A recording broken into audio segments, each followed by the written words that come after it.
அரசியல்ல இருந்தா ஒன்னா ஆளுங்கட்சியாக இருக்க வேண்டும், இல்லையெனில் எதிர்கட்சியாக இருக்க வேண்டும். ஆனா ஆளுங்கட்சிக்கு சொம்படிக்கிறவனாக இருக்கக்கூடாது, ஆளுங்கட்சிக்கு அடிமையாக இருக்கக்கூடாது.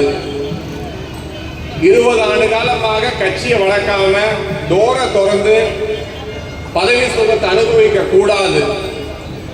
எந்த கட்சிக்கும் இப்படி ஒரு கேவலமான நிலைமை வரக்கூடாது அப்படின்னு காங்கிரஸ் கட்சியை பத்தி நான் சொல்லல. காங்கிரஸ் கட்சியை சார்ந்த சிவகங்கையோட எம்பி திரு கார்த்திக் சிதம்பரம் அவர்கள் உண்மையை பேசியிருக்காரு.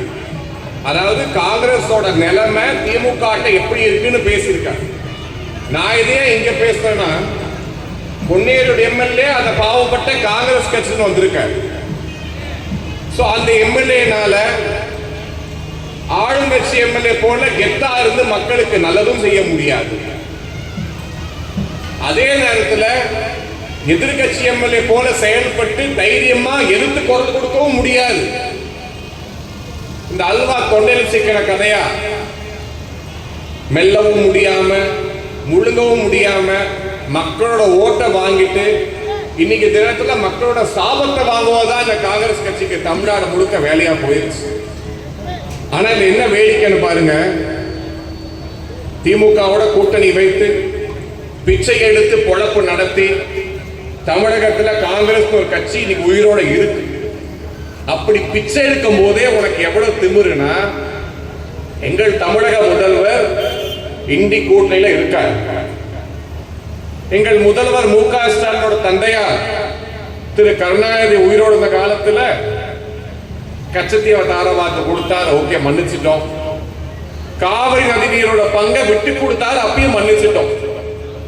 ஆனா கருணாநிதி உயிரோடு இருந்த காலத்துல காங்கிரஸ்காரர் என்ன சொல்லுவான், கர்நாடகால இருந்து தமிழ்நாட்டுக்கு தர தண்ணியோட அளவை குறைச்சுதான் கொடுப்போம்னு சொல்லுவாங்க. ஆனா இன்னைக்கு பாருங்க, அசிங்கமா இருக்கு எங்களுக்கு. ஏன்னா எங்களுக்கு தமிழக முதல்வர் மீது அதிக மரியாதை இருக்கு. ஆனா இந்த காங்கிரஸ்காரன் கர்நாடகாவில் உட்கார்ந்துட்டு திரு ஸ்டாலின் அவர்கள் முதல்வர் இருக்கும் போது கூறுகிறான், தமிழகத்துக்கு சொட்டு தண்ணி கூட கொடுக்க மாட்டேன் அப்படின்னு. இவனாவது பரவாயில்ல, இந்தியாவில் எங்க இருக்காங்கன்னு சொல்லி ஜல்லட போட்டு தேட வேண்டிய இடத்துல கம்யூனிஸ்டுக்காரன் கேரளால மட்டும் ஒரே மாநிலத்தில் ஆட்சியில் இருந்துட்டு அவன் மிரட்டுறான் தமிழ்நாடுகாரனை, முல்லை பெரியார் அணை கட்டி விடுவேன், அணை கட்டி விடுவேன். ஆனா இந்த ரெண்டு கட்சியை கூட கண்ட்ரோல் பண்ண வக்கு இல்லாம தைரியம் இல்லாத ஒரு கேவலமான இடத்துல ஒரு பொம்மை முதல்வர் போட்டு மு க ஸ்டாலின் செயல்படுவது எங்களுக்கு மனசு கஷ்டமா இருக்கு. நாங்க உங்களை மதிக்கிறோம், ஆனா காங்கிரஸ் கம்யூனிஸ்ட் உங்களை மதிக்க மாட்டேங்கிறாங்க. முதல்வர் அவர்களே, முதல்ல கூட்டணியில் உங்களை கழட்டி விடுங்க. தமிழக மக்கள் மீது ஈயளவு கூட அக்கறை இருந்தா இது ரெண்டு பேரும் அடிச்சு துரத்திட்டு வாங்க, நாங்க ஆதரவு கொடுத்து உங்களுக்கு நல்லாட்சி கொடுக்க எப்படி நாங்க சொல்லி கொடுக்கணும். தமிழக மக்களுக்கு எப்படி ஆட்சி கொடுக்க வேண்டும். ஏன்னா பிஜேபி ஆட்சியில் இருந்த வரைக்கும் கர்நாடகால இருந்து தண்ணி என்பது காவிரி மேனேஜ்மெண்ட் போர்டு அமைச்ச மாதிரி என்ன எத்தனை டிஎம்சி தண்ணி வரணுமோ அத்தனை டிஎம்சி தண்ணி தமிழ்நாட்டுக்கு தெளிவா வந்துச்சு. ஒரு நாள் கூட அரசியல் லாபத்துக்காக தமிழகத்தை பிஜேபி விட்டு கொடுத்ததே கிடையாது. ஆனா இன்னைக்கு காங்கிரஸும் கம்யூனிஸ்டும் விளையாடுறாங்க. எப்படியோ அவனுக்கு பிச்சை எடுத்தாலும் கட்சி நடத்துறாங்க, எக்கேடு கெட்டு போனான கட்சி. ஆகவே முதல்வருக்கு நாங்க வாக்குறுதி கொடுக்கிறோம். முதல்வர் அவர்களே, மக்கள் உங்களை தேர்ந்தெடுத்திருக்காங்க. இன்னும் 1.5 ஆண்டு காலம் உங்களுக்கு ஆட்சி இருக்கு.